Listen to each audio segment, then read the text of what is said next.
गण गण गणात बोते परब्रह्म सद्गुरु गजानन करते तुझ आवाहन साधिकारते अति प्रेमाने शुद्ध मांडिले आसन आसनस्थ होऊन स्वीकारा माझे वाचूचे पूजन मस्तक ठेवून चरणांवरी तुझ करते वंदन कार्य तुझेच सिद्धीच जाया दे माझा वचन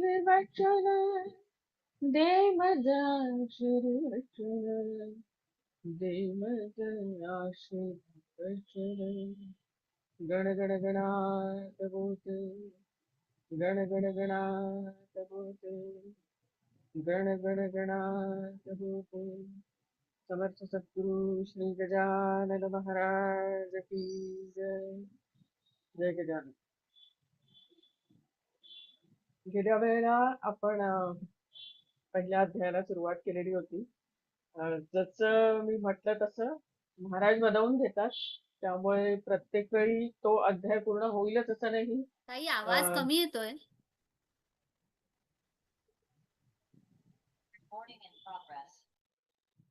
माझ्याकडे व्यवस्थित फुल व्हॉल्यूम आहे. येतोय का? नाही, थोडा कमी तिला येतो. पण नाही येत आहे ताई. आता येत आहे हा, बरोबर आहे. हा बेटर आहे. हा, अश्विनी तुला पण येतोय? हो हो, थोडा कमी येत होता, पण आता तू कमी आता येतोय ना? थोडा आवाज बारीक वाटतोय. अजून बारीक वाटतं? जरासा मागच्या वेळेपेक्षा. नाही, आता मी व्हॉल्यूम पण इथे फुल केलेला आहे. एक मिनिट. ब्लूटूथचा व्हॉल्यूम वाढवून बघा जय तुम्ही. गजानन घेता ऐकू? वाढवलाय व्हॉल्यूम. वाढवलाय का? फुल केलंय. ओके. ठीक आहे. फुल आहे व्हॉल्यूम ठीक आहे. 100%. पण मला तुला येतो अश्विनी? हा येतोय, थोडा बारीक येतोय पण. हो का? हा एक मिनिट हा.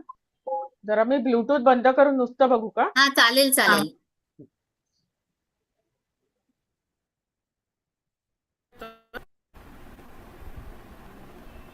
येतोय? डिस्टर्बन्स येतोय मध्ये मध्ये. ब्लूटूथ घालायला लागेल तुम्हाला मग. ब्लूटूथ लावायला लागेल ना? हा,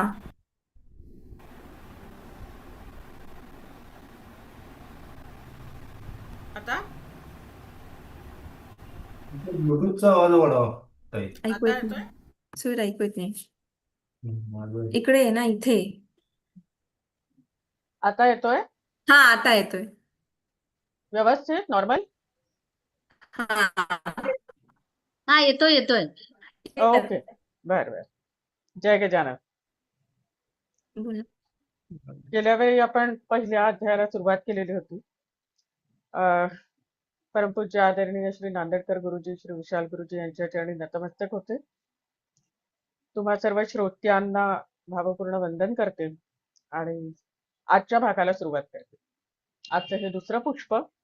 आज मी पहिला अध्याय पूर्ण करण्याचा प्रयत्न करते माऊलीच्या इच्छेने.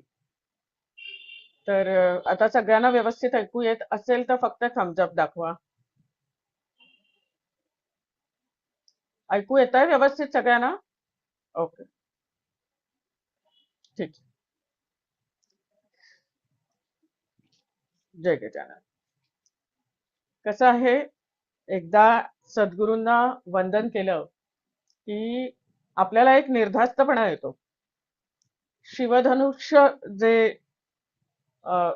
पेलण्याची आपल्यात ताकद नाही, पण सद्गुरूंचं एकदा नाव घेतलं की अशक्यही शक्य होतं, असाध्य ते साध्य होतं. आपल्याला काय जे काही येतंय ते सगळं महाराज देतायत आणि ते तुमच्यापर्यंत पोहोचतंय.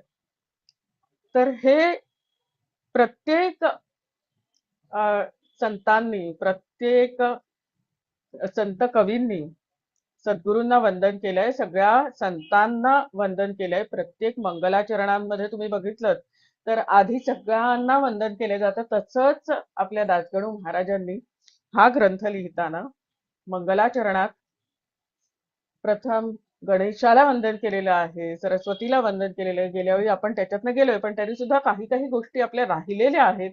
म्हणून आता मी पुन्हा थोडंफार मागे जाऊन त्यातल्या ज्या राहिलेल्या गोष्टी आहेत त्याबद्दल सांगणार आहे. कसं असतं, आपण जेव्हा कुठे फिरायला जातो, आता उदाहरण द्यायचं झालं तर मध्ये मी शिवथरगळीला गेले होते आणि ते सुद्धा पुण्याहून म्हणजे वरंधा घाटातनं गेले होते. तुम्ही तुमचे व्हिडिओ ऑन ठेवलेत तरी चालेल, मला उलट आवडेल की कोणी समोर दिसलं तर मला जास्ती आनंद होईल. तर शिवथरगळीला जाताना झालं असं की थोडे पावसाळ्याचे दिवसही होते आणि आम्ही जातोय जातोय सगळीकडे हिरवीगार सृष्टी होती आणि खूप छान वाटत होतं सगळीकडे. आणि पुढे थोडं गेल्यावर असे खूप डोंगर दिसले. त्या चारी बाजूनी डोंगर आणि मध्ये एक पठार दिसत होतं. त्याच्यावर एक छोटंसं घर दिसलं. का सांगते मी हे सगळं तुम्हाला, की असं बघत बघत आम्ही चाललेलो होतो. आम्ही गाडीत बसलेलो आणि ही सगळी सृष्टी समोर दिसत होती. एका ठिकाणी असं वाटलं की आपण थांबावं, गाडीतून उतरावं आणि जरा जवळ जाऊन बघावं. कारण गाडीतनं ओझरती सृष्टी जशी दिसते, त्या ओझरती सृष्टी आपल्याला आनंद देते, पण आपण जर तिकडे कुठेतरी विसावून थांबलो आणि जर जवळ जाऊन ती सृष्टी बघितली, तर ती मनाला जास्त आनंद देते आणि तिथे जवळ जाऊन जितके बारकावे त्या सृष्टीतले आपल्याला दिसतात, तितके गाडीत बसून सरळ गेल्याने नुसतं ओझरती सृष्टी आपल्याला दिसते.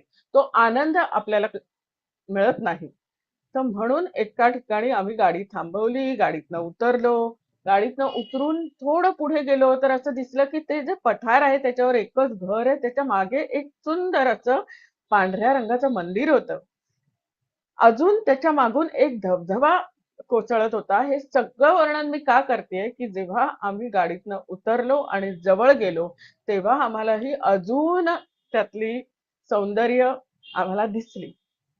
तसंच जेव्हा आपण पारायण करतो किंवा गजानन विजय ग्रंथ वाचतो, तेव्हा त्या गजानन विजय ग्रंथामधली अनेक सौंदर्य स्थळं जी असतात, तिथनं आपण गाडीत बसून एखाद्या निसर्गरम्य ठिकाणावरनं अशी बघत बघत बाहेर खिडकीतनं बघत बघत जसं जावं, तसं ही पोथी आपण बघत बघत बघत बघत पुढे जात असतो. पण जेव्हा एखाद्या सौंदर्य स्थळी आपण थांबतो, तिथे विसावतो, तेव्हा आपण त्याच्यात जास्त जवळ जातो आणि त्यातलं जे खरं सौंदर्य आहे ते आपल्यापर्यंत पोचतं. म्हणून दासगणू महाराजांनी असं म्हटलेलं आहे की श्रवण करा सावकाश. पुन्हा मी त्याच मुद्द्यावर येत आहे. बरं, एवढंच नाही, अजून सांगायचं झालं तर नांदेडकर गुरुजी नेहमी असं सांगायचे की मी गेल्या वेळेस सांगितलं की त्यांची किती श्रद्धा होती गजानन विजय ग्रंथावर. आणि ते असं सांगायचे की पारायण जेव्हा आपण करतो, तेव्हा पारायण करताना आपल्याला कमीत कमी एकतर ते वेळेचं सांगायचे की काही जण म्हणतात माझं 20 मिनिटात पारायण होतं, काही जण म्हणतात माझं अर्ध्या तासात होतं, 1 तासात होतं. 3668 ओव्या ह्या अर्ध्या तासात 20 मिनिटात कशा वाचून होऊ शकतील? कितीही पाठ असली पोथी तरीही हे जरा कठीण वाटतं. त्यामुळे नांदेडकर गुरुजी असं सांगायचे की कमीत कमी 2.5 ते 3 तास हे पारायणाला लागले पाहिजेत आणि पारायण करताना प्रत्येक अध्यायातला प्रसंग आपण स्वतः आपल्या डोळ्यांनी बघत आहोत साक्षी भावानी, असा तो प्रसंग आपल्या समोर उभा राहिला पाहिजे. असा तो प्रसंग जेव्हा आपल्या समोर डोळ्यासमोर उभा राहील. जय गजानन, काय झालं? काही नाही, काही नाही, काही नाही, काही नाही. नाही नाही काही नाही. ऐकू येतंय, ऐकू येतंय. असा तो प्रसंग जेव्हा आपल्या डोळ्यासमोर उभा राहील, कसे दिसले व्यंकटलालाला महाराज, कसे दिसत होते, काय होतं त्यांच्याजवळ, एक बंडी होती अंगी जुन्या पुराण्या कापडाची, हा सगळा प्रसंग आपण पोथी वाचताना, हा काय सगळेच प्रसंग आपण पोथी वाचताना आपल्या पुढे उभे राहतात का? दासगणू महाराजांची काव्य प्रतिभा इतकी आहे की तुम्ही जरी भरभर वाचत गेलात तरीही थोडंफार आपल्या डोळ्यासमोरून ओझरता तो प्रसंग जाईल. पण जर आपण तिथे विसावलो तर त्या प्रसंगातले अर्थ, त्या प्रसंगातलं सौंदर्य हे आपल्याला जास्ती छान अनुभवता येईल एवढी प्रस्तावना करते आणि पुढे जाते की दासगणू महाराजांनी मंगलाचरणात त्यांच्या गुरूंची वंदना जी केलेली आहे त्याच्यात त्यांनी लिहिलेलं आहे की हे वामन शास्त्री पुण्यवंता, हे शिर्डीकर साई समर्था वामन शास्त्री पुण्यवंता, दासगणूची अभय आता तुमचे असोद्या संत हो. तेव्हा दासगणू महाराजांचे गुरु तुम्हाला सगळ्यांना माहिती असेलच, पण त्यांचे पहिले गुरु म्हणजे गुरु हे वामन शास्त्री इस्लामपूरकर. आणि वामन शास्त्री इस्लामपूरकरांची आणि दासगणू महाराजांच्या भेटी ह्या केवळ 2 ते 3 झाल्या असतील, त्याच्याहून जास्त नाही. आणि नंतर वामन शास्त्रींनी त्यांना सांगितलं की आता तू साईबाबांमध्ये मला बघ. आणि त्याच्यानंतर साईबाबा त्यांच्या आयुष्यात आले. पुढे खूप मोठं दासगणू महाराजांचं चरित्र आहे. पण साईंच्या आशीर्वादाने आणि त्यांच्या आज्ञेने दासगणू महाराज संत चरित्र लिहायला लागले. आणि त्यांनी असं पुढे लिहिलेलं आहे की त्यांनी 3 ग्रंथ केलेले आहेत. भक्ती लीलामृत, संत कथामृत आणि भक्ती सारामृत. ह्या 3 ग्रंथातनं मिळून त्यांनी 125 संतांची चरित्र रचलेली आहेत. थोडी थोडकी नाही तर 125 संतांची चरित्र या 3 ग्रंथांमध्ये त्यांनी लिहिलेली आहेत. आणि त्याच्यानंतर सुद्धा अनेक चरित्र, आदि शंकराचार्यांचं चरित्र, जगद्गुरु शंकराचार्यांचं चरित्र त्यांनी रचलेलं आहे. शंकराचार्यांबद्दल सांगायचं झालं तर दासगणू महाराजांनी गजानन विजय ग्रंथामध्ये शंकराचार्यांचा उल्लेख 3 वेळेला केलेला आहे पहिल्याच अध्यायात. एकदा ते असं म्हणत आहेत की शंकराचार्यांबद्दल की ज्ञान नभी जो दिनकर त्या शंकराचार्यानं मन असो. दुसऱ्यांदा असं म्हणत आहेत की जे पदनताचे कल्पतरू अध्यात्म विद्येचे मेरू याच देशी झाले हो. आणि तिसऱ्या ह्याच्यात असं म्हणत आहेत कोणत्याही कलेवरी योगी पुरुष प्रवेश करी ऐसा प्रकार भूमीवरी जगद्गुरूंनी केला असे. आता हे 3 वेळा शंकराचार्यांचा उल्लेख त्यांनी पहिल्याच अध्यायात केलेला आहे. पहिल्यांदा जो केलेला आहे त्याच्यात त्यांनी म्हटलेलं आहे ज्ञान नभी जो दिनकर, ज्ञानाच्या आकाशात जो सूर्यासारखा आहे ते शंकराचार्य असं त्यांनी म्हटलेलं आहे. दुसऱ्या वेळेला त्यांनी म्हटलेलं आहे पदनताचे कल्पतरू, जे कोणी त्यांना शरण आले त्यांच्यासाठी ते कल्पतरू झालेले आहेत असे ते शंकराचार्य. आणि तिसऱ्यांदा असं लिहिलेलं आहे की कोणत्याही कलेवरी योगी पुरुष प्रवेश करी ऐसा प्रकार भूमीवरी जगद्गुरूंनी केला असे. हे आपल्या महाराजांच्या अयोनी संभव होण्याच्या संदर्भामध्ये त्यांनी हे लिहिलेलं आहे. आता शंकराचार्यांनी हा प्रकार केलेला आहे की शंकराचार्यांचं त्यांच्याबद्दल सुद्धा एक वेगळं हे घेता येईल. पण शंकराचार्यांचं कार्य इतकं महान आहे की त्यांनी आपला सनातन हिंदू वैदिक धर्म हा त्यांनी आपल्या इथनं जो म्हणजे असं झालेलं होतं की एक वेळ अशी आली होती की जेव्हा वैदिक धर्म म्हटलं की लोक कानावर हात ठेवायचे. केवळ जैन आणि बौद्ध धर्माची खूप खूप खूप खूप वाढ झालेली होती. आणि अशा वेळेला शंकराचार्य आले. हे सगळे अवतारी पुरुष येतात ते केवळ ईश्वराच्या आज्ञेवरनं. हा सनातन वैदिक धर्म टिकावा असं ईश्वराला वाटलं असावं म्हणून शंकराचार्यांसारख्या थोर व्यक्ती आपल्या इथे आल्या आणि त्यांनी हा वैदिक धर्म वाढीस लावला, त्याचा प्रचार आणि प्रचार केला. तर दासगणू महाराजांना त्यांच्याबद्दल अतिशय आदर होता आणि म्हणून दासगणू महाराजांनी 3 वेगवेगळ्या ठिकाणी त्यांचं या अध्यायामध्ये नाव लिहिलेलं आहे, नामोल्लेख केलेलं नाव लिहिलेलं आहे. दासगणू महाराजांनी म्हटलं तसं 3 ग्रंथ केले. 125 चरित्र, संतांची चरित्र या 3 ग्रंथांमधनं लिहिलेली आहेत. पुढे दासगणू महाराज असं म्हणत आहेत की माळा आधी ओविती मग मेरुमणी जोडीती तीच आज झाली स्थिती हे चरित्र रचण्याची. माळा आधी ओविती ह्या 125 संतांच्या चरित्राच्या माध्यमातून त्यांनी माळा सगळ्या ओवलेल्या आहेत आणि मेरुमणी जो जोडलेला आहे तो या गजानन विजय ग्रंथाचा मेरुमणी त्यांनी जोडलेला आहे असं ते म्हणतात. का? कारण गजानन विजय ग्रंथासारखं आता हे सांगोपांग चरित्र कथितो ऐका सांग मम सुदैवे आला योग हे चरित्र रचण्याचा. स अंग उपांग म्हणजे अतिशय विस्तृतपणे हे चरित्र दासगणू महाराजांनी रचलेलं आहे आणि इतक्या विस्तृतपणे हे चरित्र रचलेलं आहे, त्याबरोबरच इतका ह्या चरित्राचा खप आहे किंवा इतक्या जणांकडे हे चरित्र आहे की इथे काहीतरी सिग्नल येतोय, थांबा. ठीक आहे.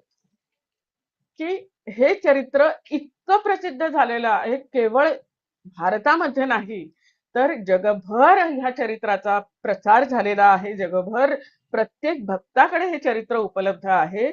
असं हे महान प्रासादिक चरित्र. त्याच्यात आपण आता पुढे जाऊया. दासगणू महाराजांनी याचं म्हटलेलं आहे की दासगणू मी तुमचे तान्हे कठोर मज विषयी होऊ नका. एक अजून छान सौंदर्य स्थळ आपल्याला सापडलेलं आहे. दासगणू मी तुमचे तान्हे. तान्ह स्वतःला म्हणून घेतायत दासगणू महाराज, संत कवी ज्यांच्याकडून इतके ग्रंथ रचले गेलेले आहेत, इतक्या संतांची चरित्र त्यांनी गायलेली आहेत, अशा वेळी ते स्वतःला तान्ह म्हणत आहेत. तान्ह का बरं म्हटलं असेल त्यांनी? कारण आपण बघतो तान्ह बाळ कसं असतं, जर त्याला भूक लागली तर ओरडायचं, रडायचं, किंवा काही हवं नको असेल, पोटात काही दुखलं खुपलं तरी रडायचं. कारण त्याला विश्वास असतो, खात्री असते की आपण हाक मारली तर आपली माय, आपली आई लगेच धावून येणार आहे आणि आपल्याला जवळ घेणार आहे आणि आपल्याला जे हवंय नकोय ते ती सगळं देणार आहे. हा आत्मविश्वास त्या तान्ह्या लेकराला असतो. त्याला कोणी काही शिकवलेलं नसतं, पण ती उपजतच ती ओढ असते, तो विश्वास असतो की ही जी व्यक्ती आहे ती आपल्याला हवं ते देणार आहे. आणि असं तान्हा लेकरू जेव्हा रडायला लागतं तेव्हा त्याची आई धावत येते, त्याला जे हवंय ते बघते. काय जर भूक नसेल तरीही रडत असेल तर कुठेतरी काहीतरी दुखतंय का, मग काय होत असेल माझ्या बाळाला, काय होत असेल, असं आई त्याच्यासाठी तळमळत असते. तेच दासगणू महाराजांना म्हणायचं आहे की मी तान्ह आहे आणि तुम्ही आई आहात, त्यामुळे तुम्ही मला तान्ह लेकरासारखं समजा आणि आईसारखं माझं रक्षण करा, आईसारखी माझी काळजी घ्या. आणि म्हणून ते इथे असं म्हणतात की दासगणू मी तुमचे तान्हे कठोर माझ्याविषयी होऊ नका. मला सांगा, तान्ह्या लेकरावर कोणी कठोर होऊ शकतं का? अगदी छोटं बाळ असलं तरी सगळेजण इतकं किती गोड आहे, किती गोड आहे बाळाचं आपण म्हणतो. कधीही त्या तान्ह्या लेकराने कितीही रडलं, काहीही झालं तरी आपल्याला त्याचा राग येत नाही, त्याचं कोड कौतुकच होतं. त्यामुळे तान्ह लेकरू केवळ दासगणू महाराज म्हणत नाहीये, तर आपणही सगळ्यांनी हे म्हणावं की आपल्याला नेहमी तान्हच व्हायचं आहे. आणि महाराज आपली आई आहेत आणि आपण त्यांचं तान्ह लेकरू आहोत. ह्या जर नात्यात आपण राहिलो तर आपली सगळी काळजी घेणारे ते आहेत, हा विश्वास आपल्या मनात दृढ होण्याची गरज आहे की आपण तान्हच आहोत आणि ती आपली आई आहे आणि तिला माहितीये मला काय हवंय. एकदा हाक मारली की ती आपल्याला सगळं काही देणार आहे, जे काही हवं आहे ते देणार आहे. तर हे एक इकडे सुंदर सौंदर्य स्थळ आलेलं आहे आणि पुढे ते असं म्हणत आहे, आता मलरहित करा चित्त गजानन चरित्र ऐकावया. मलरहित काय असतात हे मल? मल म्हणजे काय? तर षड्रिपू, काम, क्रोध, लोभ, मोह, मद, मत्सर ह्याला मल म्हणतात. ते षड्रिपू आहेत आणि ते प्रत्येकामध्ये असतातच. कारण वासना, आपण जन्माला का आलोय तर वासनेमुळे, आणि त्या वासनेमुळेच आपल्यामध्ये हे षड्रिपू असतातच. कोणीही असं म्हणू शकत नाही की माझ्यात अमुक एक षड्रिपू पैकी हा एक रिपू माझ्यात नाही, असं होऊच शकत नाही. जेव्हा षड्रिपू अधू होतात तेव्हा तो साधू होतो आणि जेव्हा षड्रिपूंचा अंत होतो तेव्हा तो संत होतो. जर षड्रिपू असतील तर तेव्हा तो न साधू न संत, पण षड्रिपूंचा पूर्णपणे नाश झाल्यानंतरच संत होऊ शकतात. आणि म्हणून इकडे लिहिलेला, आता आपण सामान्य माणसं मलरहित आपण कसे होणार? मलरहित होणं शक्यच नाहीये. कसं आपण त्या तिथपर्यंत पोहोचलोच नाहीये ना. आपण साधू आहोत ना संत आहोत, आपण सामान्य भक्त आहोत. अशा वेळी ह्या षड्रिपूंना घालवायला दासगणू महाराज सांगतायत. याचा अर्थ त्यांचा पूर्ण नाश झाल्यावर हे चरित्र वाचा असं नाही सांगत आहेत. ते सांगतायत आत्ता तुम्ही हे वाचताय ना, ते वाचताना काही काळापुरता हे विचार तुम्ही तुमच्या डोक्यातनं काढून टाका. क्रोध, आज सकाळी बाईनी नीट केर काढला नाही, त्याचा राग मनात आहे. पोथी वाचताना तो आणू नका मनात. आज काहीतरी घडलेलं आहे आणि मला कुणाबद्दल तरी द्वेष वाटतोय किंवा मत्सर वाटतोय. पोथी वाचताना ते मनात आणू नका. ह्याच्यासाठी त्यांनी असे सगळ्या यांचं त्यांनी सांगितलंय की आता मलरहित करा चित्त, गजानन चरित्र ऐकावया. पुढे तो मल पूर्ण काढण्यासाठी काय आहे ते आपण पुढच्या अध्यायांमध्ये बघणार आहोत. पण आत्तापुरता एवढं सांगते की हे जे षड्रिपू आहेत ते षड्रिपू हळूहळू महाराजांच्या कृपेने हळूहळू आपल्यातनं कमी कमी व्हायला लागतील.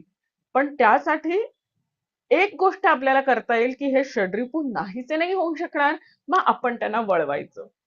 कसं आहे, लहान मुलांमध्ये कधी कधी एवढी एनर्जी असते की आपल्याला ती कुठेतरी चॅनलाइज करायला लागते. मग आया त्यांना क्लासमध्ये घालतात, जा बाबा तबला शिक, गाणं शिक, स्विमिंगला जा, इकडे जा, तिकडे जा, म्हणजे जी ती एवढी एनर्जी असते ती कुठेतरी चॅनलाइज होईल. तसंच हे षड्रिपू असतात, त्यांना कुठेतरी वळवायला लागेल. ते जाणार त्यांच्याच कृपेने जेव्हा कधी जातील तेव्हा, पण तोपर्यंत त्यांना वळवायचंय. कुठे वळवायचंय? तर क्रोधाला वळवायचं आपल्यावरच. आपल्या जे जे दुर्गुण आहेत त्या दुर्गुणांचा आपल्याला क्रोध आलाच पाहिजे. की हे का मी प्रत्येक कृती जी आपल्याकडून घडते, जे आचरण आपल्याकडून घडतं, ते आचरण केल्यानंतर कसं आहे, इनहेरंट टेंडन्सीज ज्या असतात किंवा ज्या वासना असतात, ज्यामुळे आपल्या मनात त्याचे विचार निर्माण होतात, तशी कृती घडते. पण हे जेव्हा आपण साक्षी भावाने बघतो की ओके, आज माझ्याकडून असं घडून गेलं, पण त्याचं जेव्हा आपण इंट्रोस्पेक्शन करतो, जेव्हा आपण स्वतःच याचा विचार करतो, अरे मी असं बोलायला नको तर त्या बाईला, बिचारी ती पण कुठेतरी काय घरातनं एवढं कष्ट करून घरी आपल्या येऊन आपलं घर साफ करते. आपण उगाचच काहीतरी बोलून जातो आणि नंतर आपल्याला ते मनाला लागतं. हे जे मनाला लागणं आहे, ते जेव्हा आपण आपल्याच आतमध्ये बघून स्वतःला समजावू की पुढच्या वेळी असं झालं तर असं नाही हं वागायचं. हे जे आपण करतो त्याच्यातनं हळूहळू ते आपल्यातले कमी होत जातात आणि म्हणून क्रोध यावा तर ह्या आपल्या दुर्गुणांचा यावा. बरं, काम कशाबद्दल असावा? तर महाराजांशी ऐक्य होण्याबद्दल काम असावा, ती वासना असावी आपल्या मनात. काम, क्रोध, लोभ, लोभ असावा तो माऊलीच्या सेवेचा. माऊली माझ्याकडून काहीतरी सेवा करून घे, हा लोभ असावा. आपल्याला लोभ असतो संपत्तीचा, आपल्याला लोभ असतो आपल्या संसाराचा, जी वस्तू नाही त्याचा. आपल्या भगवद्गीतेत श्लोक आहे, ध्यायतो विषयान् पुंसः संगस्तेषु उपजायते, संगात संजायते कामः, कामात क्रोधो विजायते, क्रोधात भवति सम्मोहः, सम्मोहात स्मृती विभ्रमः, स्मृती भ्रंशात बुद्धिनाशो, बुद्धिनाशात प्रणश्यति. ह्या सगळ्याचा अर्थ सांगायचा तर एखादी साडी आपल्याला आवडली किंवा ड्रेस आवडला, मनात काम निर्माण झाला. आता तो काम निर्माण झाल्यावर जर ती आपल्या हाती आली नाही तर त्याच्यातनं निर्माण होतो तो क्रोध. जेव्हा ध्यायतो विषयान् पुंसः संगस्तेषु उपजायते, जेव्हा एखाद्या विषयाचा सतत सतत सतत सतत विचार करतो तेव्हा त्या विषयाचा संग आपल्याला जडतो. संगात संजायते कामः, कामात क्रोधो विजायते. आपल्याला ती साडी आवडलीये, आपल्याला घ्यावीशी वाटतेय, पण आता कालच आपल्याकडे साडी आलीये, घरात कपाट भरलेलं आहे, साड्या उड्या मारतायत कपाटातनं बाहेर, असं असताना आता अजून नवीन साडी घ्यायची, बापरे, नको नको नको, म्हणून परत येतो. पण डोक्यात साडी तशीच असते, आवडलेली तर असते, डोक्यात तर असते. मग काम, क्रोध, लोभ आणि लोभानंतर मोह. मोह म्हणजे काय? ती साडी माझ्याकडे आली की मला आनंद होईल, तोपर्यंत मला स्वस्थपणा मिळणार नाही, तो मोह. काम, क्रोध, लोभ, मोह, मद. एकदा जाऊन ती साडी घेऊया म्हणजे झालं. गेलो मार्केटमधनं, साडी आणली, आली माझ्याकडे साडी, झाला तो मद निर्माण मनात. आणि आता ती साडी आणलीये, एखाद्या लग्नाला नेसून गेलोय आणि तिथे दुसऱ्या कोणाची तरी साडी बघितली, ती अजून छान आहे आणि ती मनात भरली, आला मनात मनात मत्सर निर्माण. असं हे साडीच्या उदाहरणावरनं सांगायचं काय तर एकातेक एकातेक एकातेक असे हे षड्रिपू कसे गुंफले जातात ह्याचं हे उदाहरण आहे की एकातून एक निर्माण होतं आणि त्याचं मूळ कारण असतं ती वासना. हे आपण डिटेलमध्ये नंतर बघूया. आत्ता मुख्य काय तर मलरहित करा चित्त गजानन चरित्र ऐकावया. तर असं मलरहित चित्त करून जेव्हा तुम्ही वाचाल तेव्हा पूर्ण लक्ष त्या चरित्रामध्ये ठेवा आणि त्यानंतर आपण बघितलेला आहे तो प्रकटीकरणाचा प्रसंग. प्रकटीकरणाच्या प्रसंगामध्ये पुन्हा एकदा आपण ते छानसं महाराजांचं रूप आठवूया. तो गजानन समर्थ सिद्धयोगी बैसले होते तया जागी, एक बंडी होती अंगी जुन्या पुराण्या कापडाची, कोणत्याही उपाधीचे नाव नव्हते जवळी साचे, पात्र पाणी प्यावयाचे होता एक भोपळा.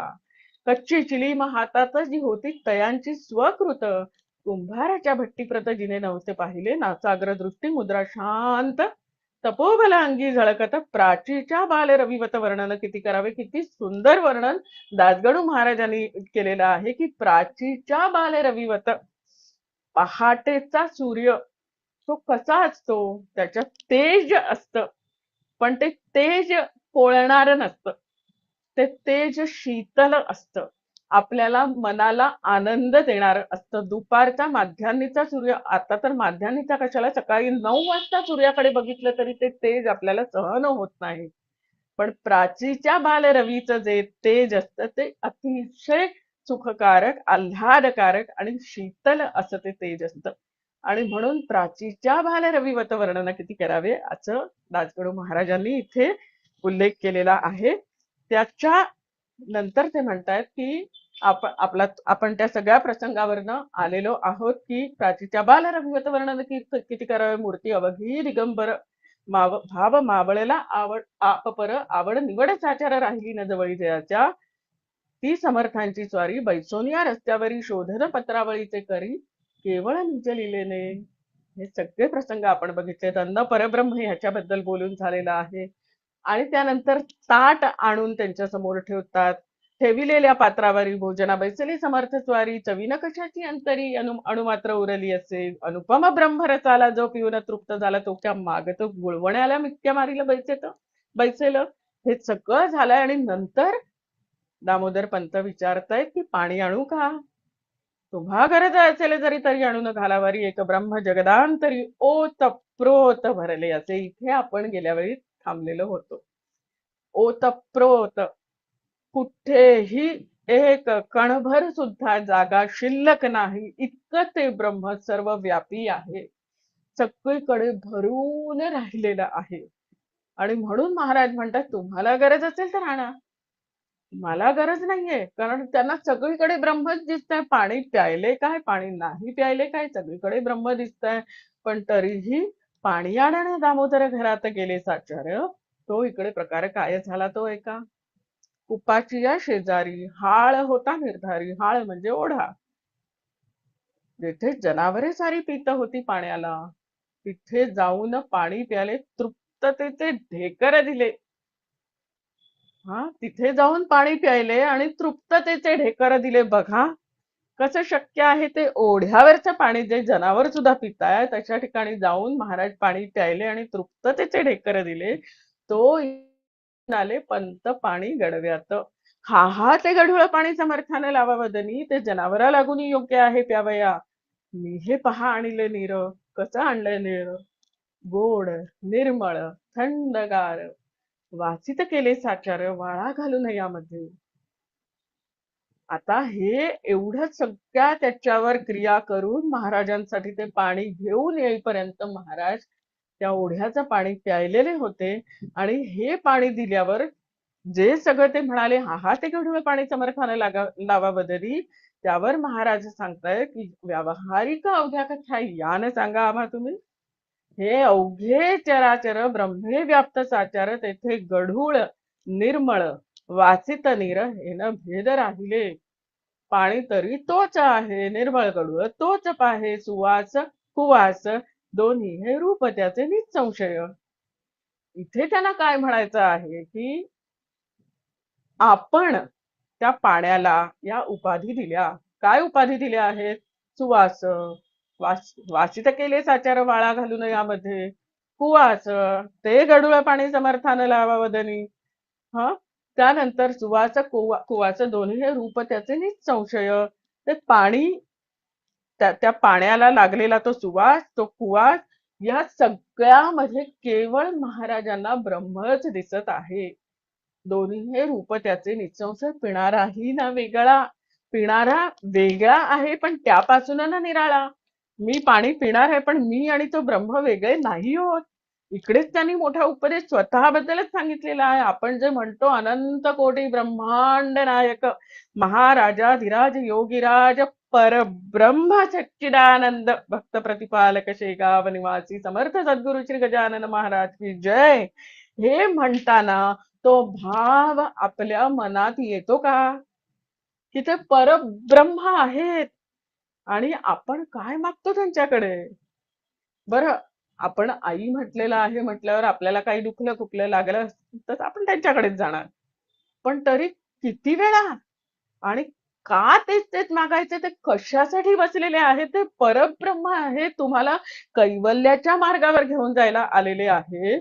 आणि अशा वेळी त्यांच्याकडे काय मागायचं? तर माझ्या मुलीला नोकरी द्या, माझ्या मुलीचं लग्न होऊ द्या, माझ्या मुलाला मार्क मिळू द्या आणि मला प्रपंचात काय, मला प्रमोशन मिळू द्या, मला नोकरी. ह्याच गोष्टी आपण मागत बसतो. होतं काय की दोन गोष्टी आहेत, एक आहे साध्य, एक आहे साधन. साधन काय आहे आणि साध्य काय आहे? आपण काय करतो, ह्या दोन गोष्टींमध्ये आपण नेहमी गफलत करतो.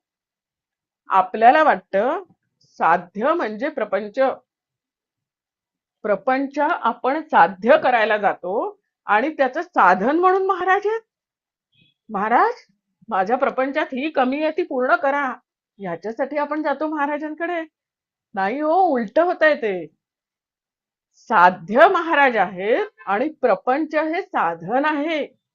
या प्रपंचाच्या खेळात आपल्याला इतक्या गोष्टी शिकायला मिळतात की त्या शिकता शिकता आपण महाराजांच्या आपसुकच जवळ जातो. त्यामुळे त्याच्यामध्ये आपल्याला खरंच त्यांच्याकडे प्रपंचातलं काही मागायची गरजच नाही. ते जाणतायत ना सगळं, आईला कळतंय ना आपण तान्ह आहोत, आपल्याला काय हवं नको ते त्यांना माहिती आहे. पण मग त्यांच्याकडे तरी सुद्धा आपल्या मनात एखादा विचार येतो की अरे वा, छान आहे, ही गाडी मस्त आहे, आपण पण कधीतरी याची गाडी घेऊया. कुठेतरी एकदा मनात आलेली गोष्ट आपण विसरूनही जातो, पण ते लक्षात ठेवतात. त्यांच्या लक्षात असतं, आपल्याला नंतर या गोष्टी कळतात. अरे, मागे कधीतरी एकदा असं डोक्यात आलेलं की आपल्याला ही गाडी हवी, खरंच ही गाडी मिळाली. मग महाराज ऐकतात सगळं, असं आपल्या मनात येतं. खरंच महाराज सगळं ऐकत असतात. आपल्या मनात येणारी प्रत्येक वासना त्यांच्यापर्यंत पोहोचत असते. आपल्या भागवतामध्ये पूतनेचं उदाहरण आहे की कृष्णाला जेव्हा पूतना पान्हा म्हणजे त्याला दूध पाजायला आपल्या मांडीवर घेते, तेव्हा कृष्णाने डोळे मिटले. आणि कृष्णाने डोळे का मिटले याची अनेक कारणं सांगितलेली आहेत. त्याच्यापैकी एक कारण असं आहे की त्याला आठवलं की हिने असं काय पुण्य केलेलं की तिला हे पुण्य तिला की हा प्रसंग तिला प्राप्त झाला, हा अलभ्य लाभ तिला प्राप्त झाला. तेव्हा असं आठवलं की मागे एका अवतारामध्ये, वामन अवतारामध्ये बळीची जी मुलगी होती, त्या मुलीनी हा बटुरूप वामन बघितला आणि तिला असं वाटलं, आई ग, काय गोड मुलगा आहे हा, कधीतरी आपल्या पोटी जन्माला यावा, असं तिला वाटलं. आणि असं वाटलं, पोटी तर जन्माला नाही आला, पण तिने स्वतःचा पान्हा मात्र त्याला पाजायला घेतला.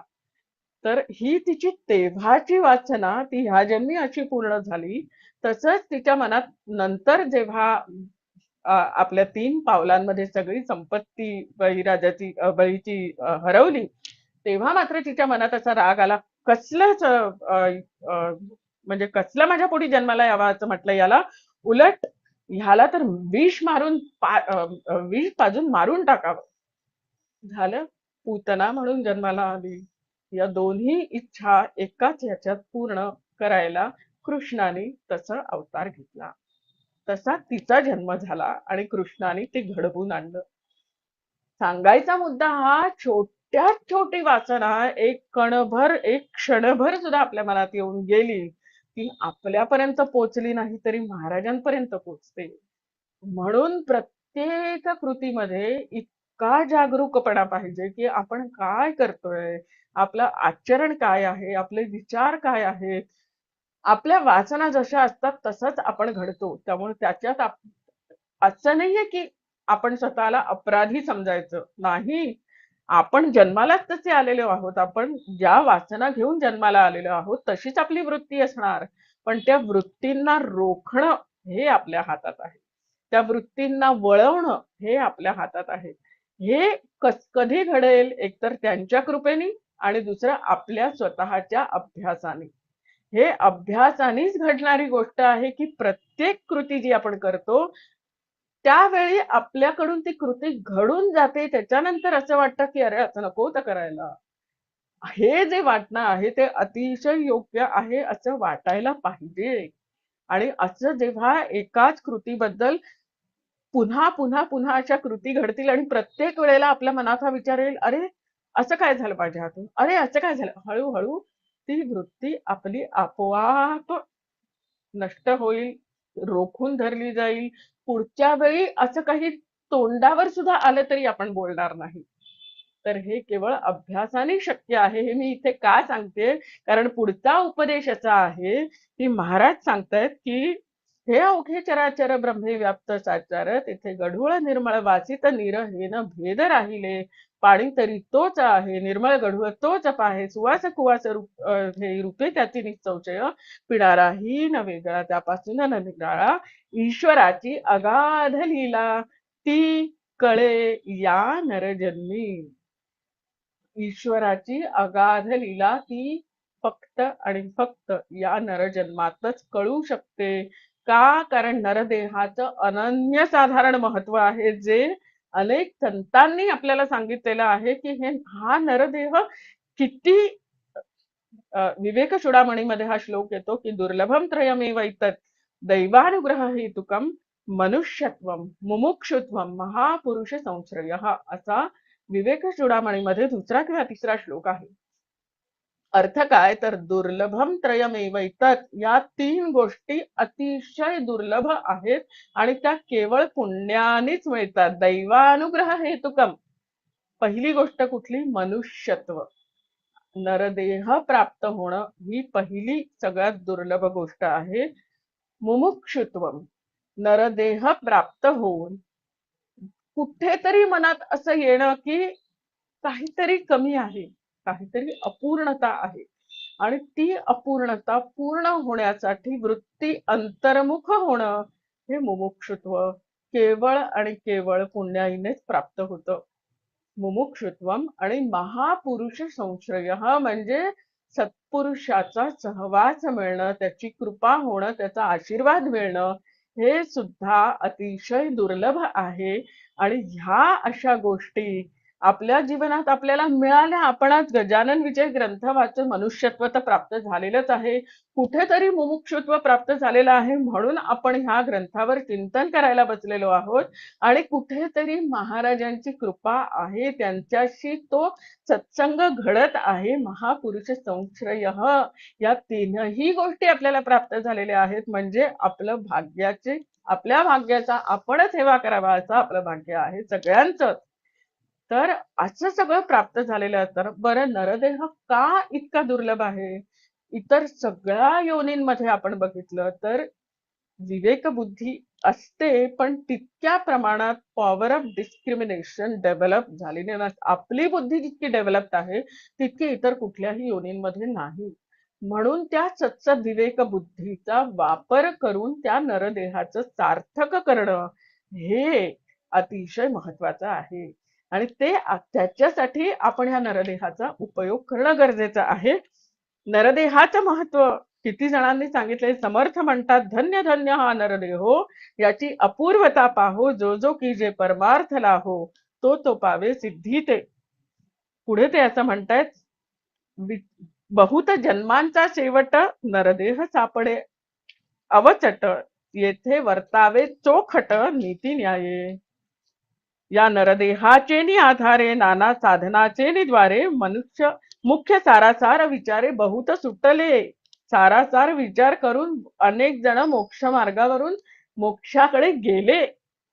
तर असा हा नरदेह अतिशय महत्वाचा आहे. अजूनही अनेक जणांनी लिहिले, बहुता सुकृती नरदेह लाभला, भक्तिहीन गेला तो अधोगती. देह परमार्थी लाविले तरीच याचे सार्थक झाले, नाही तरी हे व्यर्थच गेले नाना आघाते मृत्यू पंथे.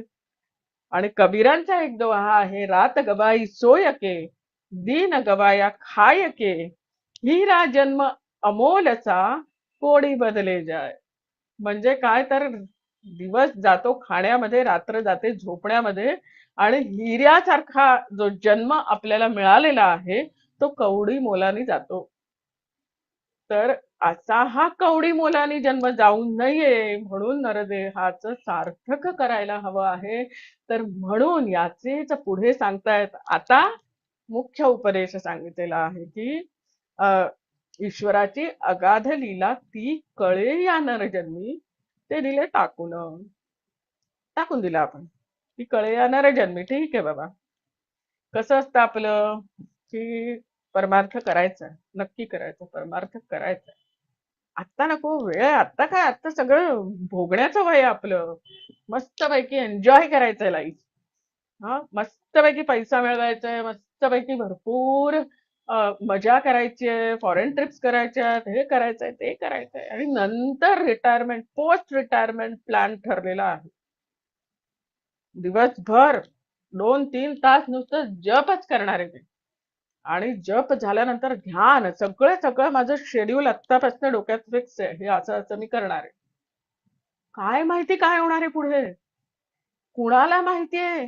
बरं, इतकं छान सगळी मज्जा वगैरे केल्यानंतर तुम्ही आपोआप त्यातनं बाहेर पडाल. एखाद्या विषयाची जेव्हा चटक लागते तेव्हा ती सुटणं हे किती कठीण असतं.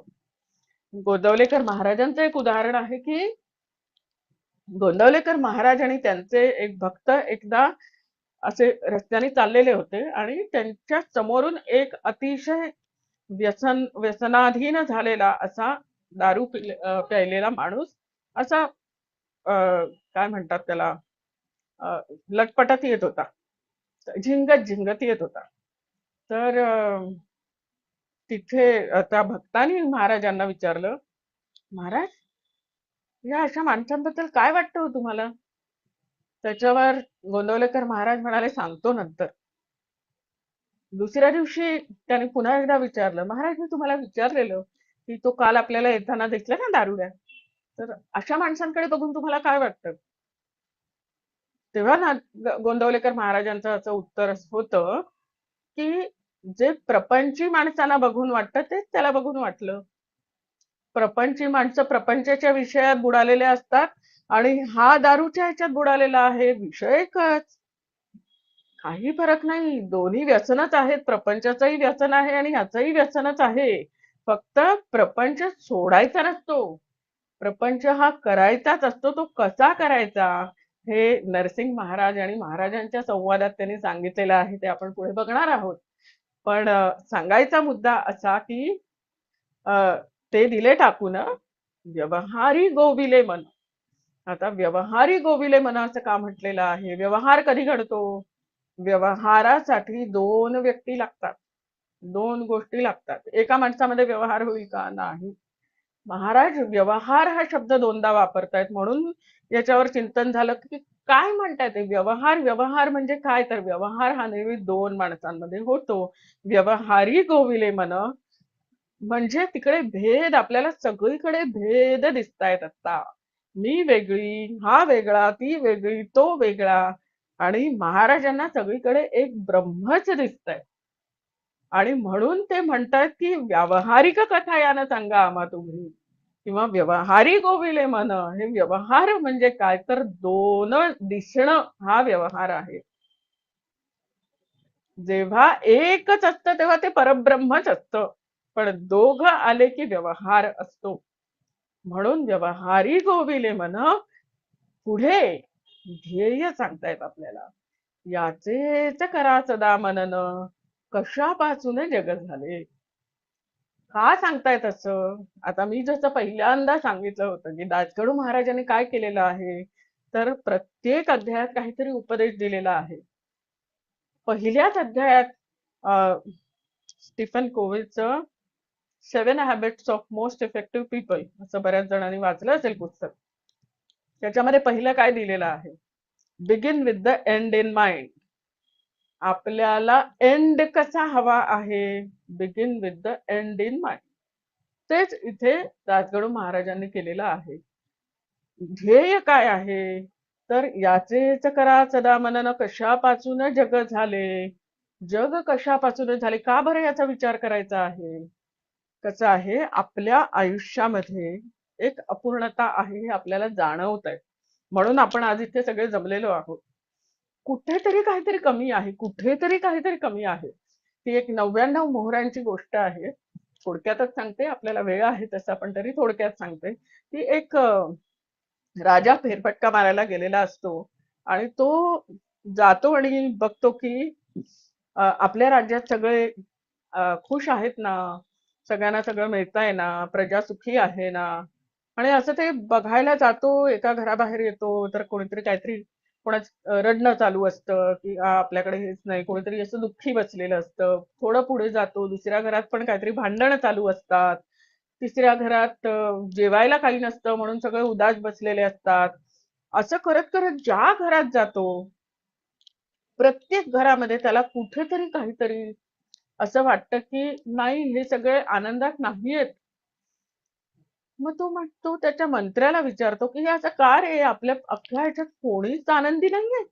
म्हणजे इतका मी वाईट राजा आहे का की मी कुणालाच खुश ठेवू शकत नाही. तर तो मंत्री पण हुशार असतो. तो म्हणतो, नाही महाराज, बघूया ना आपण. आपल्याला आता आपण थोडाच फेरफटका मारलाय, असतील अजून. अजून पुढे पुढे जातात. एक घर त्यांना सापडतं.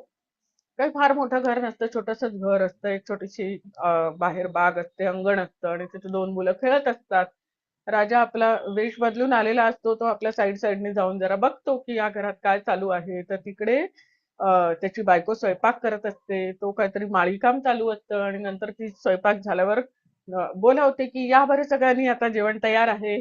सगळे येतात, जेवायला बसतात. आनंदात हसत खेळत छान त्यांच्या गप्पा चाललेल्या असतात. त्याच्यात जेवण होतं आणि राजाला वाटतं की नाही, ह्या घरात आनंद आहे. पण मग राजाला असा प्रश्न पडतो, एवढी घरं आपण बघितली, कुठेही असं हसत खेळत काही चाललं नव्हतं, ह्याच्या घरात कसं? उलटा प्रश्न पडतो आता त्याला. मग तो मंत्र्याला विचारतो, ह्या घरात सगळे समाधानी का दिसतायत? तेव्हा तो सांगतो, राजा, उत्तर तुला उद्या देतो. आणि त्या दिवशी रात्री तो अ, जो माळी असतो, त्याची बायको दुसऱ्या दिवशी सकाळी उठते. उठते आणि दार उघडते, तर दारासमोर एक बटवा असतो. तर ते म्हणते, अरे हा बटवा कोण ठेवून गेलं? तर ती जाऊन नवऱ्याला उठवते, म्हणते बघावं बाहेर काहीतरी बटवा आहे. तर तो पण उठतो, अरे बापरे, हे कोणी ठेवलंय? कोणी चोरबीर ठेवून गेला असेल, आपण आपल्या राजाकडे जाऊन देऊन येऊया. तर कुठेतरी त्याच्या मनात येतं, अरे बघूया तर खरं आतमध्ये काय आहे. उघडतो, उलट करतो, तर त्याच्यामध्ये मोहरा असतात सोन्याच्या. वाह, सोन्याच्या मोहरा आहेत. बघूया तर किती आहेत ते, मोजायला लागतो. 1, 2, 3, 4, 99. अरे 99 कशात? परत परत मोजायला लागतो. 1, 2, 3, 4, 99. बायकोला बोलावतो, बघ का जरा किती आहेत. ती मोजते, 99. आता त्याच्या मनात असं येतं, अरे बापरे, 99च आहेत. एक मोहर कुठे गेली? ती एक मोहर बायकोनी तर घेतली नसेल. संशय मनात आला. तो बायकोला विचारतो, काय ग, तू पहिला दरवाजा उघडलास ना, तुला माहिती होतं का ह्यात काय आहे ते? म्हणजे नाही हो, तो बटवा दिसल्यावरच तुम्हाला उठवलं. पण आता ह्याच्या मनात संशय निर्माण झाला की नाही, काहीतरी हिने बहुतेक काढली की काय. बर, ते झालं. मग ह्याला असं वाटायला लागतं, अरे बापरे, आता जर राजाकडे आपण हे नेऊन दिलं, आपण तो प्रामाणिकपणे राजाकडे नेऊन देणार असतो की आमच्या घराबाहेर हे पडलेलं आहे. राजाकडे आपण नेऊन दिलं आणि त्यांनी जर 99च मोहर आहे तसं बघितलं, तर तो म्हणेल, एक मोहर तू चोरलीस की काय? परत मनात काहीतरी शंका कुशंका. असं करत करत करत मग तो उगाच चिडचिड त्याची सुरू होते, मुलांवर चिडतो. दुसऱ्या दिवशी मंत्री त्याला घेऊन येतो राजाला पुन्हा. आताचं वातावरण पूर्ण बदललेलं असतं. राजा म्हणतो, हे काय? काल तर सगळं चांगलं होतं, आज काय झालं? तेव्हा तर सांगतो मंत्री, की खरं सांगू का, मी हे असं असं केलं. पण तू असं का केलंस? आणि हे केलंस म्हणून असं का झालं? तेव्हा तो सांगतो मंत्री, की राजा, अरे कालपर्यंत ह्याच्याकडे जे होतं त्यात तो समाधानी होता. आज आपण तो बटवा ठेवला, त्यात सोन्याच्या मोहरा होत्या, पण त्याला 99च मोहरा मिळाल्या, एक मोहर नाही, म्हणून तो असमाधानी झाला. तर आपल्या आयुष्यात आपलं असंच असतं. प्रपंच हा दुर्भर आहे. तो कधीही पूर्ण होणार नाही म्हणजे काय, तर रोज आपल्या घरात काही ना काहीतरी कमीच असेल. आज मीठच नाही, आज साखरच नाही, आज डाळच नाही, आज तांदूळच नाही, आज भाजीच नाही, आज नारळ नाही. काही ना काहीतरी आपल्याकडे प्रपंचात कमी असतेच. आणि कमी नसली तरी आपल्याला वाटतं की कमी आहे. म्हणून तर एवढी दुकानं आहेत, म्हणून तर एवढं सगळं बाहेर विकायला आहे, म्हणून तर एवढे व्यवहार चालत आहेत, म्हणून तर सगळे धनाच्या पाठी लागलेले आहेत. अजून एक गोष्ट, नको पण आपल्याकडे वेळ नाही, पुढच्या वेळेस सांगेन. तर सांगायचा मुद्दा असा, की आपल्याला आपल्या प्रपंचात काहीतरी कमी जाणवते. जाणवते म्हणण्यापेक्षा आपण जाणवून घेतो. म्हणून कुठेतरी काहीतरी अपूर्ण आहे आणि ते पूर्ण व्हावं असं आपल्याला वाटतं. कधीही आपण विचार केला, कुठलीही गोष्ट आपण का करत असतो? तर आनंदासाठी. बेसिक कारण आपलं, काहीही कुठलीही गोष्ट घ्या. आत्ता आपण सगळे का बसलेलो आहोत, तर कुठेतरी ह्या चिंतनातून आपल्याला कुठेतरी आनंद मिळतोय. किंवा कुठलीही गोष्ट करतो, आपण सकाळी फिरायला जातो, का जातो? आनंद मिळतो. आरोग्य का हवंय? अनारोग्य असेल तर आनंद नसतो, दुःख असतं. म्हणून आनंद मिळवण्यासाठी आपण आरोग्य सांभाळतो. अ, कुठेही बाहेर फिरायला काय जातो? आनंद मिळतो. तुम्ही कुठलाही विषय घ्या, त्यातून आपल्याला केवळ आणि केवळ आनंदच हवा असतो, बाकी काहीही नाही. आणि संत काय सांगतायत? याचेच करा सदा मनन, कशापासूनच जग झाले हे का सांगतायत? तर हा जो आनंद आपल्याला क्षणिक मिळत आहे. क्षणिक काय मिळतोय आनंद? की ठीक आहे, आता आपल्याला गुलाबजाम खायला हवेत म्हणजे हवेत, असं जर कोणी हट्ट केला, आपण त्याला गुलाबजाम आणून दिले, त्याच्या समोर गुलाबजामचं अख्खच्या अख्खं एक हेच ठेवलं, कॅसरोल मध्ये भरूनच त्याच्या समोर ठेवले, खा बाबा, किती खायचे ते खा. किती खाईल? एक खाईल, दोन खाईल, तीन खाईल. 4-5 गुलाबजाम झाले, 6वा गुलाबजाम तुम्हाला आनंद देणार आहे का? की नाही बाबा, आता बास, ते गुलाबजाम माझ्या डोळ्यासमोर सुद्धा नको. असं मग ज्या गोष्टीसाठी तुम्ही एवढा आटापिटा, मला गुलाबजाम हवेतच, हवेतच का? कारण ते गुलाबजाम मला आनंद देतायत. मग 6व्या गुलाबजाम आनंद नाही का देते? का नाही देते? कारण तो आनंद गुलाबजाम मध्ये नाहीये. मग तो आनंद कुठे आहे हे शोधण्यासाठी याचेच करा सदा मनन. कशापासून जग झाले? तो जो ज्याने जग जग निर्माण केलेला आहे, तोच आनंद स्वरूप आहे. सच्चिदानंद स्वरूप. सत चित आनंद स्वरूप असा तो परमात्मा आहे. आणि जर तुम्हाला तो परमानंद हवा असेल, तर त्याच्यासाठी याचेच करा सदा मनन, कशापासून जग झाले. कसं आहे, ह्या जन्माचं हेच म्हणजे आपल्याला जे काही आपण करत असतो त्याच्या मागे एकच उद्देश असतो, आत्यंतिक दुःख निवृत्ती आणि परमानंद प्राप्ती. म्हणजे जे काही आपल्याला कमी वाटतंय, त्याचं दुःख आहे ते दुःख काढून आनंद प्राप्ती, ह्याच्यासाठी सगळी आपली धडपड चालू असते. मग तो क्षणिक आनंद मिळवण्यापेक्षा परमानंद मिळवा, जो कधीच दूर होणार नाही. आणि तो एकदा आपल्याला मिळाला की बाकी काही हवंसच वाटणार नाही. हे जे आहे ते महाराज, संत, ब्रह्म, जे जे काही आपण म्हणत आहोत, त्यांच्यामध्ये तो आनंद आहे. कारण त्यांना तो आनंद मिळालेला आहे. आणि म्हणून आज आपण सगळं हे सगळं ऐकायला बसलेलो आहोत. तर तो जो परमानंद आहे, तो परमानंद प्राप्त करणं हे या जन्माचं ध्येय आहे, जे दासगणू महाराजांनी पहिल्याच अध्यायात आपल्याला सांगितलेलं आहे की याचेच करा सदा मनन, कशापासून जग झाले. आणि हे सांगून त्यांनी हा अध्याय संपवलेला आहे, असं सांगून की ते दिले टाकून व्यवहारिक ओविले म्हणे याचेच करा सदा मनन, कशापासून जग झाले. ऐसी ऐकता समर्थवाणी, दोघे गेले गहिवरोनी, अनन्य भावे समर्थ चरणी लोळावया तयार झाले. तो त्यांचा जाणून हे तर महाराज निघाले पळत पळत, वायूच्या त्या गतिप्रत अडथळा जगी कोण करी. इकडे हा अध्याय, पहिला अध्याय पूर्ण होतो. एक गोष्ट अजून त्याच्यात छान सौंदर्य स्थळ आहे, पण आपली वेळ झाली आहे का? 5 मिनिटं आहे.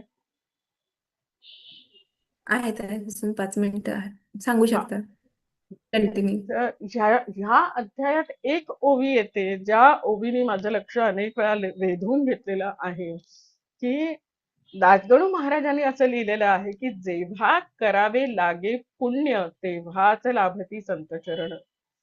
ही ओवी खूपदा रुंजी घालते मनात की असं का लिहिलेलं आहे.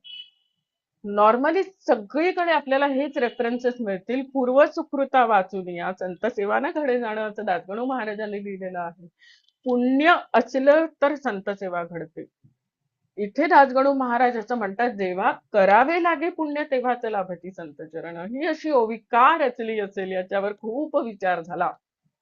उत्तर कधी मिळालं तर पाटलांचं, पुढे ते डिटेलमध्ये मी सांगेन की पाटलांच्या चरित्रामध्ये असं आलेलं आहे खंडू पाटील, हरिकुकाजी पाटील, कुकाजी पाटील यांच्याबद्दल, की कुकाजी पाटील आणि कडताजी पाटील ह्यांची शेगावमध्ये असताना अशी वेळ आलेली होती की काहीच राहिलं नव्हतं त्यांच्याकडे. सगळं म्हणजे कफल्लक म्हणतात तशी अवस्था झालेली होती. आणि तेव्हा म्हणजे ही खूप खूप आधीची गोष्ट आहे, जी गोमाजी बुवांच्या चरित्रात आपल्याला सापडते. आणि सगळे त्यांना असं टोमणे मारायचे आणि असं हे बोलून दाखवायचे, घालून पाडून बोलायचे, आणि म्हणून ते सगळे शेगाव सोडून टाकळीला राहायला गेलेले असतात काही जण.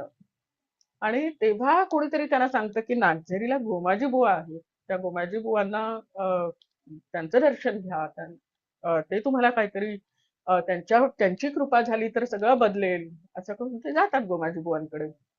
आणि हे सगळे एकदम म्हणजे आपल्या परीने जितकं शक्य होईल तितकं कर्म करणारी ही सगळीच मंडळी होती.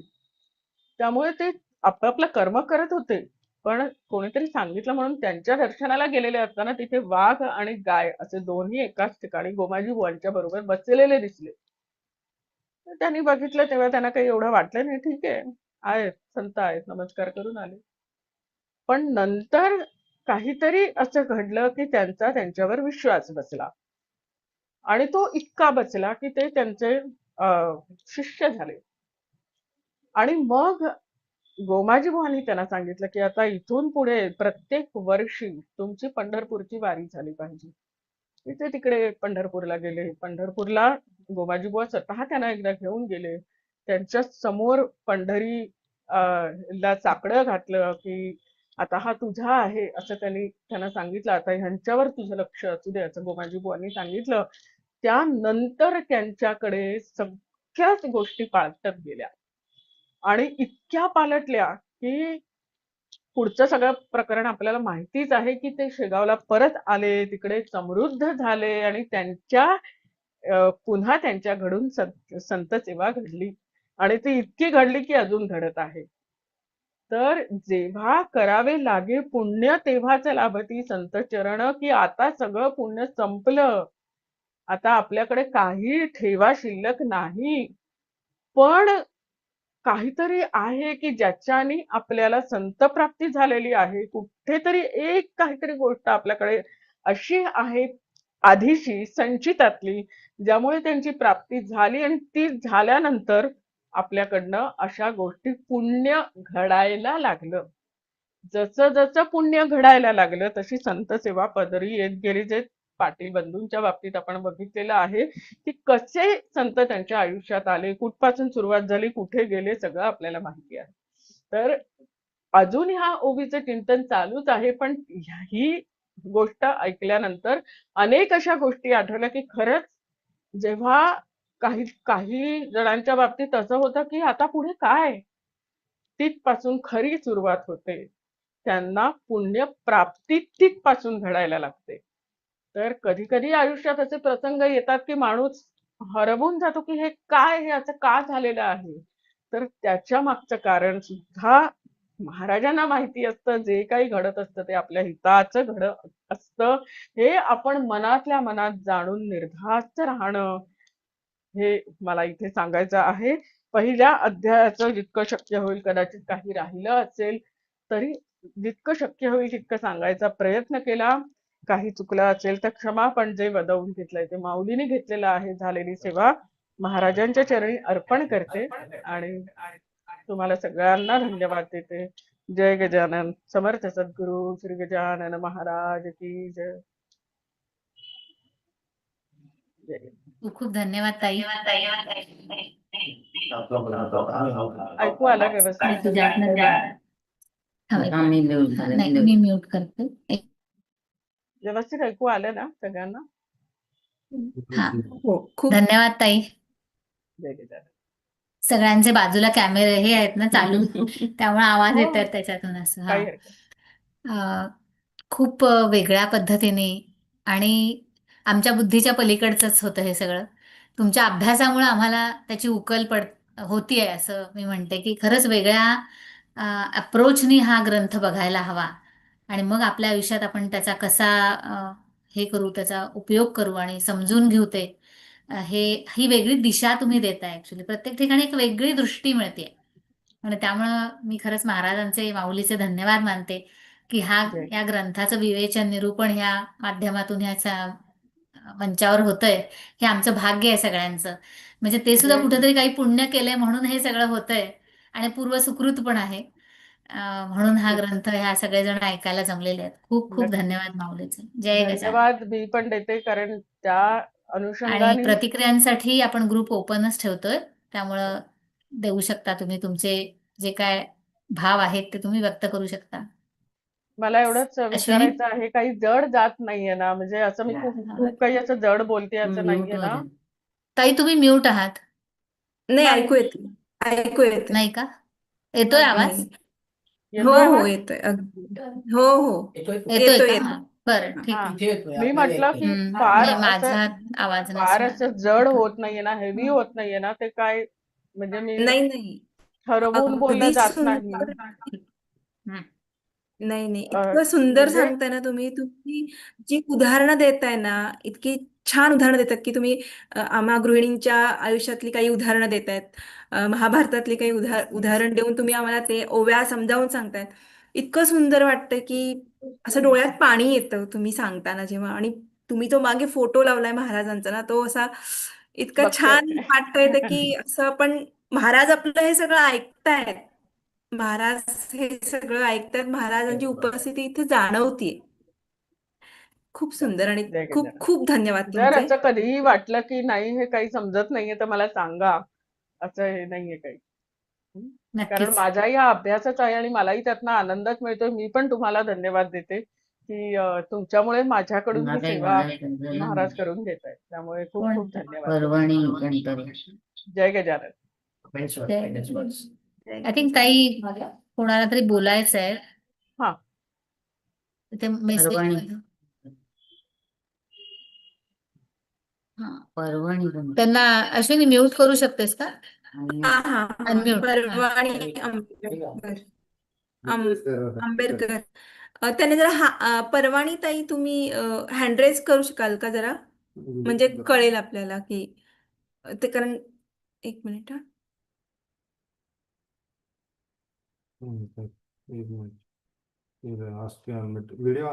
व्हिडिओ ऑन करा आणि तुम्ही बोलू शकता. तुमचं अनम्यूट करा तुम्ही.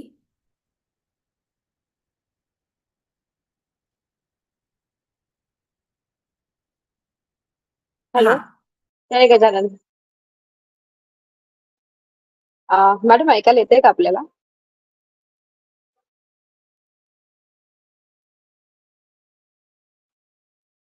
मेघनाताई तुम्ही अनम्यूट व्हा. हॅलो, माझा आवाज येतोय? येतोय येतोय. हा हा हा, जय गजानन. जय अं, गजानन.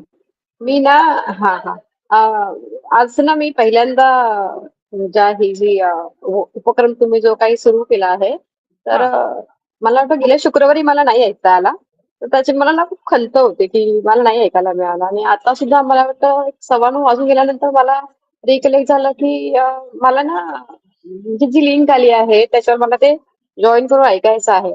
आणि ती संधी मला मिळाली. आणि तुम्ही खरंच खूप सुंदर पद्धतीने इतकं ते गुरुचरित्र आम्हाला सांगितलं ना, की मला आता बोलताना डोळ्यात पाणी येते की खरंच म्हणजे आम्हाला जी काही भावना पोहोचत आहे आमच्यापर्यंत, असंच काही ना काही चालू तुम्ही आम्ही साधतो आहोत. म्हणजे सगळ्यांना माहिती मिळेल. तर खूप खूप धन्यवाद. खूप आभारी आहे मॅडम आपले मी. तुम्ही खूप चांगल्या पद्धतीने आम्हाला अ, गुरुचरित्राबद्दल माहिती दिली. खूप थँक्यू. बदवणारी माऊली आहे. माझं काही नाही त्याच्यात. हो हो हो त्यामुळे आपण फक्त निमित्त होतो. तुम्ही हो हो, नाही कसं आहे हो नाही, पण खरंच ऐकताना आम्हाला इतकं असं भरून येत होतं ना, की काही एखादं वाक्य म्हणा किंवा तुम्ही म्हणजे खूप काही अशा छोट्या छोट्या गोष्टी जे उदाहरण दिलं त्या एका राजाचं, की हे सगळं पडण्यासारखं आहे. म्हणजे खरंय. आपण कधी कधी असं जीवनामध्ये ह्या छोट्या छोट्या गोष्टी आपल्याला नसतात माहिती की खरं सुख काय आहे किंवा. आणि हे नक्कीच आहे की आज कुठेतरी आम्ही काहीतरी खूप चांगलं कर्म केलं किंवा पुण्य केलं, मग मला वाटतं ह्या ग्रुपमध्ये किंवा एक साधक म्हणून आम्ही ह्याच्यात आहोत, ह्या माऊलीच्या कार्यक्रमामध्ये. आणि आपल्यामुळे आम्हाला 2 गोष्टी ऐकायला मिळाल्या. तर खरंच आपले खूप आभार. आणि असंच हे उपक्रम अजून चालू राहावेत आणि आम्हाला त्याचा लाभ मिळावा. जय धन्यवाद गजानन. ताई. धन्यवाद. जय गजानन. जय गजानन. ओके. धन्यवाद ताई. पुन्हा एकदा धन्यवाद. तुमचे खूप खूप आभार. आणि परत हा लवकरच योग पुन्हा येऊ दे. 3रा शुक्रवारच्या ऐवजी लगेचचा शुक्रवार. आपला पुढचा 22चा आहेच आहे लगेचचा. 22 ला आहे. बरोबर. त्यावेळी जय आपण गजानन. घेऊयात. आणि सगळ्यांना पुन्हा एकदा विनंती आहे की जर जे ग्रुपवरती नाही आहेत त्यांनी ग्रुप जॉईन करावा. लिंक आपण शेअर करतोच आहोत ग्रुप जॉईन करायची. आणि यूट्यूबवर पण हा व्हिडिओ आता लाईव्ह होता आणि आत्ताचे जे 2 सेशन झाले त्याच्याही लिंक्स आपण ग्रुपवरती देणार आहोत. तुम्ही त्या इतरांना शेअर करू शकता आणि इतरांनाही हे निरूपण ऐकण्यासाठी तुम्ही आवाहन करू शकता. तर ग्रुप कृपया जॉईन करा म्हणजे तुम्हाला पुढचे जे सेशन्स आहेत आपले ते कधी आहेत त्याचं शेड्यूल तुम्हाला कळेल कळेल. धन्यवाद सगळ्यांना. तुम्ही सगळे जय गजानन. गजानन. जय गजानन. जय जय गजानन. गजानन.